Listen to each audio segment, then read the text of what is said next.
Hello दोस्तों, आपका मेरे यूट्यूब चैनल में बहुत बहुत स्वागत है कि आपकी क्वालिफिकेशन 10th पास है और आप भी गवर्नमेंट जॉब की तलाश में हो और आप एक परमानेंट गवर्नमेंट जॉब सर्च कर रहे हो और आपकी हाइट भी कम है, तो ये वीडियो आपके लिए काफ़ी इंपॉर्टेंट होने वाली है। आज की इस वीडियो में हम आपको एक ऐसी भर्ती के बारे में बताएंगे जिसमें हाइट की कोई भी रिक्वायरमेंट नहीं है और क्वालिफिकेशन भी मात्र 10th पास है और ये एक आर्मी की परमानेंट जॉब है, ऑल इंडिया वैकेंसी है। जी हाँ दोस्तों, मैं बात कर रहा हूँ आर्मी बीआरओ रिक्रूटमेंट 2025 की, जिसके अंदर एमएसडब्ल्यू कुक, एमएसडब्ल्यू मैसन, एमएसडब्ल्यू वेटर और एमएसडब्ल्यू ब्लैक स्मिथ के पदों पर भर्ती निकाली गई है। टोटल पोस्ट 411 रहने वाली है और सबसे बड़ी बात, ये आर्मी की एक परमानेंट ब्रांच है जो आर्मी के लिए काम करती है, जो आर्मी के लिए रोड निर्माण का काम करती है। इसके अंदर आर्मी की सारी फैसिलिटीज दी जाती है। इसके अंदर आर्मी का कैंटीन कार्ड मिलता है, मेडिकल फैसिलिटीज मिलती है, गवर्नमेंट क्वार्टर मिलता है और आर्मी के बराबर ही सैलरी के अंदर सारे अलाउंस मिलते हैं। तो जो बच्चे आर्मी के अंदर एक गवर्नमेंट जॉब सर्च कर रहे हैं तो ये उन बच्चों के लिए काफी इंपॉर्टेंट वीडियो है, इसलिए वीडियो को लास्ट तक देखें क्योंकि इस वीडियो में आपको इस भर्ती की सारी जानकारी दी जाएगी, जैसे कि क्वालिफिकेशन क्राइटेरिया क्या है, एज लिमिट क्या है, सिलेक्शन प्रोसेस क्या है, एग्जाम पैटर्न क्या है, सिलेबस क्या है, एप्लीकेशन फीस क्या है, आपको फॉर्म ऑनलाइन मोड में अप्लाई करना है या ऑफलाइन मोड में अप्लाई करना है, सेलेक्ट होने के बाद आपको सैलरी कितनी मिलने वाली है और इस भर्ती के लिए कौन कौन अभ्यर्थी आवेदन कर सकते हैं। आज की इस वीडियो में आपको इस भर्ती के बारे में पूरी जानकारी दी जाएगी। वीडियो को शुरू करने से पहले अगर आप इस चैनल पर नए हैं या आपने चैनल को अभी तक सब्सक्राइब नहीं किया है तो आप इस चैनल को सब्सक्राइब कर लीजिए और बेल आइकॉन को ऑन कर लीजिए ताकि फ्यूचर में आने वाली भर्ती की वीडियो का अपडेट आपको तुरंत मिल जाए। तो चलिए शुरू करते हैं इस वीडियो पर, आपको इस भर्ती के बारे में जानकारी देते हैं। आर्मी बीआरओ एमएसडब्ल्यू रिक्रूटमेंट 2025 का ऑफिशियल नोटिफिकेशन जारी कर दिया गया है। इसके अंदर 411 पोस्ट निकाली गई हैं और अप्लाई करने की लास्ट डेट 24 फरवरी 2025। इसके अंदर जो पोस्ट निकाली गई हैं उस प्रकार है: cook, mason, blacksmith and mess waiter. Job update है आपकी बीआरओ की तरफ से, बॉर्डर रोड ऑर्गेनाइजेशन की तरफ से, जो कि मिनिस्ट्री ऑफ डिफेंस के अंतर्गत काम करती है। बीआरओ आर्मी के लिए काम करती है। नोटिफिकेशन का एडवर्टाइजमेंट नंबर है 01/2025। Candidate can apply offline form 11 जनवरी से लेकर 24 फरवरी तक अप्लाई कर सकते हैं। जॉब अपडेट है बॉर्डर रोड ऑर्गेनाइजेशन बीआरओ की तरफ से। एडवर्टाइजमेंट नंबर है 01/2025। Total number of vacancy 411। Post का नाम है MSW cook, mason, blacksmith, mess waiter. Application mode है ऑफलाइन। जॉब लोकेशन है ऑल इंडिया। ऑफिशियल वेबसाइट है marvels.bro.gov.in। बात करते हैं इंपॉर्टेंट डेट्स की। नोटिफिकेशन रिलीज डेट है 1 जनवरी। एप्लीकेशन स्टार्ट डेट है 11 जनवरी। एप्लीकेशन डेडलाइन है 24 फरवरी 2025।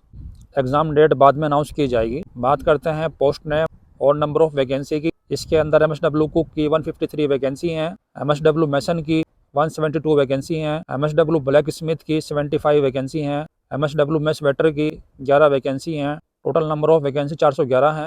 बात करते हैं एलिजिबिलिटी क्राइटेरिया की। एमएसडब्ल्यू कुक के लिए क्वालिफिकेशन है 10th पास और आपको कुकिंग की जानकारी होनी चाहिए। एमएसडब्ल्यू मैसन के लिए क्वालिफिकेशन है 10th पास और आपको मशीनरी के अंदर कार्य करने का अनुभव होना चाहिए, या अगर आपके पास आईटीआई सर्टिफिकेट है तो भी आप इसके लिए एलिजिबल हैं, आप इसके लिए अप्लाई कर सकते हैं। एमएसडब्ल्यू ब्लैक स्मिथ के लिए क्वालिफिकेशन है 10th पास, या अगर आपके पास आईटीआई सर्टिफिकेट है तो भी आप इसके लिए एलिजिबल हैं, आप इसके लिए अप्लाई कर सकते हैं।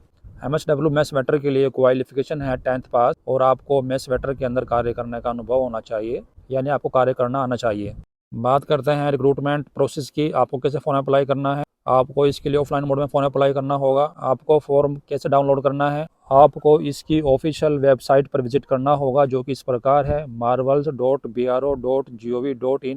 यहाँ से आपको एप्लीकेशन फॉर्म डाउनलोड करना है। रिक्रूटमेंट सेक्शन से आपको एप्लीकेशन फॉर्म डाउनलोड करना है। इसके बाद आपको fill out the form with accurate details. के बाद आपको फॉर्म के अंदर मांगी गई सभी जानकारी को ध्यानपूर्वक सही से ही भरना है। Attach required documents such as educational certificate, identity proof and recent photographs. उसके बाद आपको अपने रिक्वायर्ड डॉक्यूमेंट्स जैसे कि आपकी 10th क्लास की marksheet, OBC SC ST category certificate, identity proof card जैसे कि आधार कार्ड और रिसेंट फोटोग्राफ अटैच करने होंगे। अपने सभी डॉक्यूमेंट्स को सेल्फ अटेस्टेड करके एप्लीकेशन फॉर्म के साथ अटैच करना है। उसके बाद आपको अपने एप्लीकेशन फॉर्म को स्पेसिफाइड एड्रेस पर भेज देना है, जो कि ऑफिशियल नोटिफिकेशन में दिया गया एड्रेस है, उस पर आपको भेज देना है। आपका selection written exam, physical efficiency test, practical test, document verification और मेडिकल टेस्ट के आधार पर होगा। आपको फॉर्म किस एड्रेस पर भेजना होगा वो इस प्रकार है: commandant gift centre, Diggi camp, Pune 411015 पर आपको फॉर्म भेजना होगा। आपका फॉर्म 24 फरवरी तक इस एड्रेस पर पहुंच जाना चाहिए।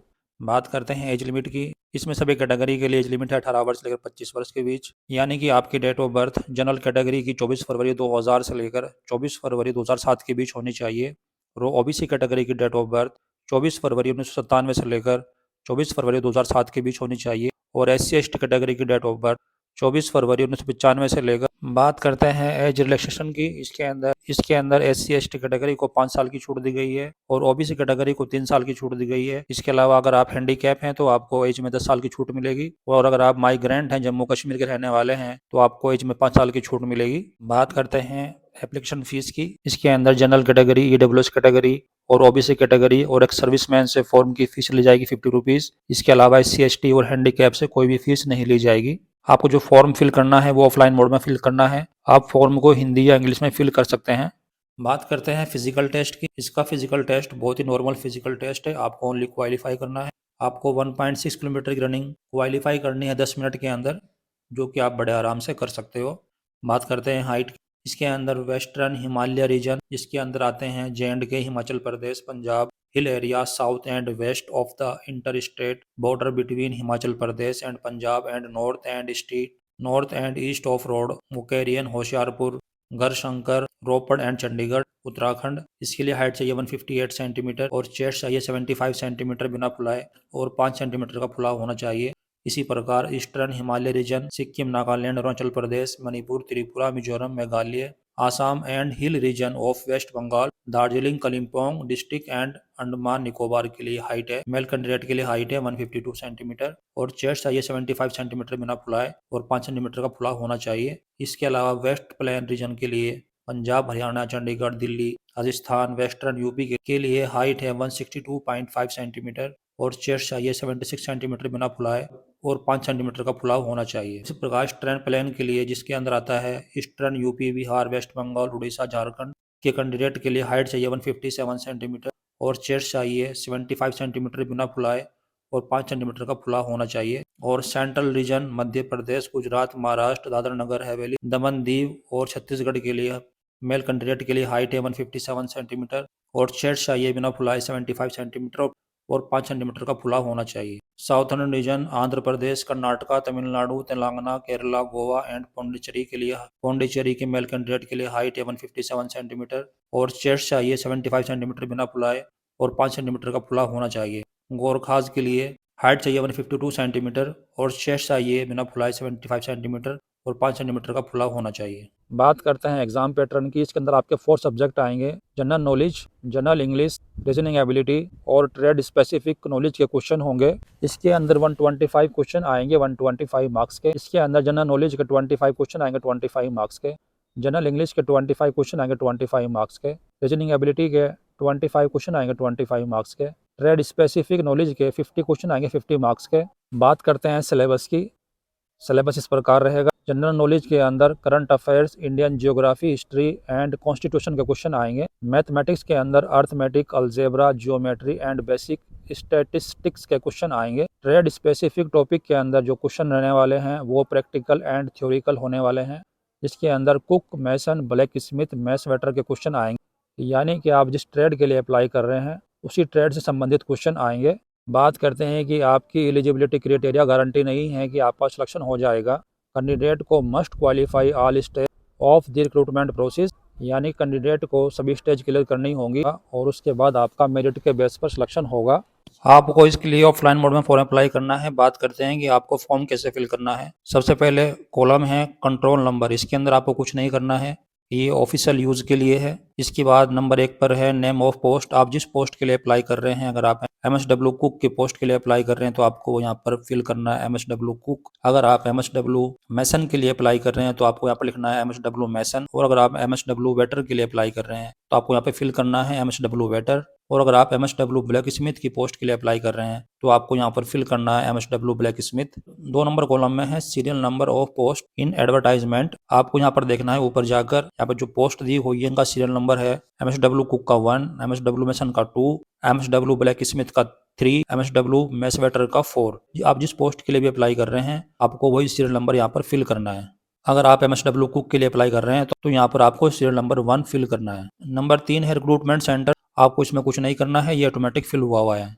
4 नंबर कॉलम में है कैटेगरी इन विच अप्लाइड, आप किस कैटेगरी के अंदर आते हैं वो कैटेगरी पे हमें टिक करना है। अगर आप EWS कैटेगरी से आते हैं तो आपको EWS कैटेगरी के सामने टिक करना है। उसके बाद अगर आप एक सर्विसमैन हैं तो आपको 5 नंबर कॉलम में फिल करना है आपकी सर्विस की लेंथ क्या है। उसके बाद 6 नंबर कॉलम में है वेटेज परसेंट मार्क्स, यानी कि आपकी जो क्वालिफिकेशन है, यानी कि आपकी 10th क्लास की मार्कशीट है उसमें कितने परसेंट मार्क्स हैं वो आपको पहले वाले कॉलम में फिल करना है।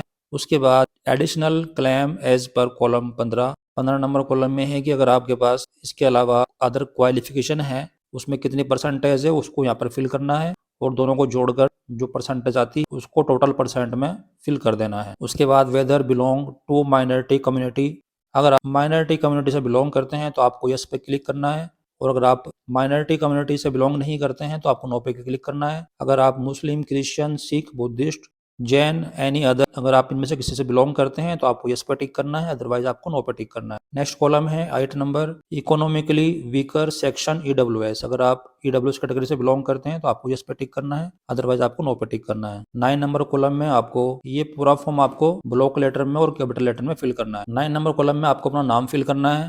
10 नंबर कॉलम में आपको अपने पिताजी का नाम फिल करना है, और 11 नंबर कॉलम में आपको अपनी डेट ऑफ बर्थ फिल करनी है DDMMYY फॉर्मेट में। इसके बाद 12 नंबर कॉलम में आपको अपना एड्रेस फिल करना है विद पिन कोड जो आपका आधार कार्ड के अंदर है, या इसके अलावा अगर आप किसी और एड्रेस पर रह रहे हैं तो आपको 13 नंबर कॉलम में वो भरना है with pin code with state. 14 number column में आपको एप्लीकेशन फीस डिटेल्स भरनी है, अगर आप जनरल, OBC, EWS या सर्विसमैन हैं तो आपको फीस पे करनी है 50 रुपीज़। डिटेल्स आपको इसके अंदर भरनी है, आपने किस बैंक के थ्रू फीस पे की है उसका नाम भरना है नेम ऑफ बैंक के अंदर, और जो आपका पेमेंट रेफरेंस नंबर है उसको पेमेंट रेफरेंस नंबर में फिल करना है। जिस दिन आपने फीस पे की है वो डेट आपको ट्रांजैक्शन डेट के अंदर फिल करनी है, और कितना अमाउंट आपने पे किया है वो अमाउंट यहाँ पर फिल करना है। उसके बाद 15 नंबर कॉलम में अगर आप एक से अधिक कैटेगरी से बिलोंग करते हैं तो आप 15 नंबर कॉलम में फिल कर सकते हैं, अदरवाइज आपको खाली छोड़ देना है। 16 नंबर कॉलम में आपको यस और नो पे टिक करना है। 16 नंबर कॉलम में ए नंबर में है whether son of ex serviceman, यदि आप एक्स सर्विसमैन के लड़के हैं, बेटे हैं तो आपको यस पे टिक करना है, अदरवाइज आपको नो पे टिक करना है। बी नंबर में है whether son of serving retired GREF, यदि आपके फादर BRO से रिटायर्ड हैं या BRO के अंदर सर्विंग कर रहे हैं और आप उनके बेटे हैं तो आपको यस पे टिक करना है, अदरवाइज आपको नो पे टिक करना है। सी नंबर में है whether any brother serving in GREF army, yes no, यदि आपका भाई BRO के अंदर या आर्मी के अंदर सर्विंग जॉब कर रहा है आपको यस पे टिक करना है, अदरवाइज आपको नो पे टिक करना है। डी नंबर के अंदर है do you hold NCC B certificate, आपके पास NCC का B सर्टिफिकेट है तो आपको यस पे टिक करना है, अदरवाइज आपको नो पे टिक करना है। ई नंबर में है do you hold NCC C certificate, अगर आपके पास NCC C सर्टिफिकेट है तो आपको यस पे टिक करना है, अदरवाइज आपको नो पे टिक करना है। वेदर CPL यस नो, यदि आप BRO के अंदर लेबर काम कर रहे हैं तो आपको यस पे टिक करना है, BRO के अंदर लेबर काम नहीं कर रहे हैं तो आपको नो पे टिक करना है। गोल्फ के अंदर आपको फिल करना है, यदि आप JNK से माइग्रेंट हैं तो आपको यस पे टिक करना है, अदरवाइज आपको नो पे टिक करना है। एच के अंदर आर यू ए स्पोर्ट्समैन, अगर आप स्पोर्ट्समैन हैं तो आपको यस पे टिक करना है, अदरवाइज आपको नो पे टिक करना है। 17 नंबर कॉलम में आपको अपनी क्वालिफिकेशन की डिटेल्स भरनी है, आपने 10th क्लास से लेकर जितनी भी आपकी क्वालिफिकेशन है उसकी पूरी डिटेल्स आपको 17 नंबर कॉलम के अंदर भरनी है।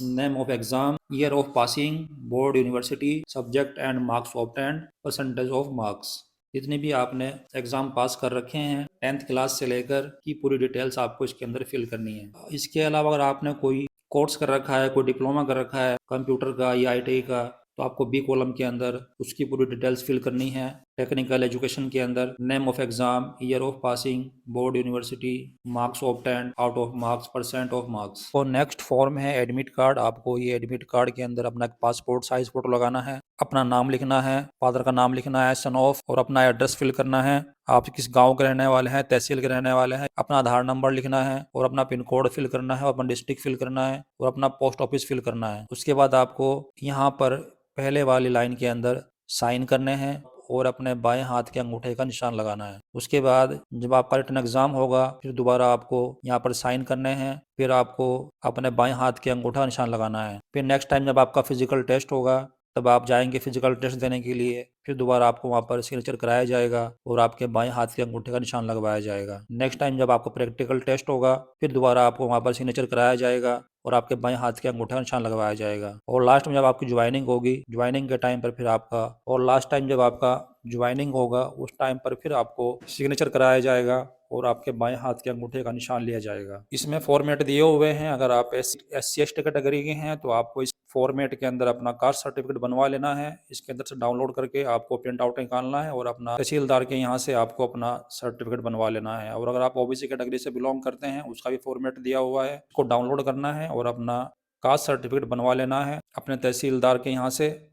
और अगर आप ईडब्ल्यूएस कैटेगरी से बिलोंग करते हैं उसका भी फॉर्मेट दिया हुआ है, इसको डाउनलोड करके आप इसका प्रिंट आउट निकाल कर तहसीलदार के यहाँ से इसको बनवा लीजिएगा। इसके अलावा अगर आपको इस भर्ती के बारे में कोई भी डाउट है आप कमेंट बॉक्स में पूछ सकते हैं। और ऐसी आने वाली भर्ती की जानकारी के लिए इसके एप्लीकेशन फॉर्म और प्रॉपर डिटेल्स आप हमारे टेलीग्राम चैनल से डाउनलोड कर सकते हो, जिसका लिंक मैंने डिस्क्रिप्शन में मेंशन कर दिया है। इसकी ऑफिशियल वेबसाइट का लिंक भी मैंने डिस्क्रिप्शन में मेंशन कर दिया है, आप इसका फॉर्म वहाँ से भी डाउनलोड कर सकते हो। इसके अलावा अगर आपको इस भर्ती के बारे में कोई भी डाउट है आप कमेंट बॉक्स में पूछ सकते हैं। और ऐसी आने वाली भर्ती की जानकारी के लिए इस चैनल को सब्सक्राइब करना मत भूलना। तो मिलता है नेक्स्ट वीडियो में नई भर्ती की अपडेट के साथ, तब तक के लिए जय हिंद जय भारत।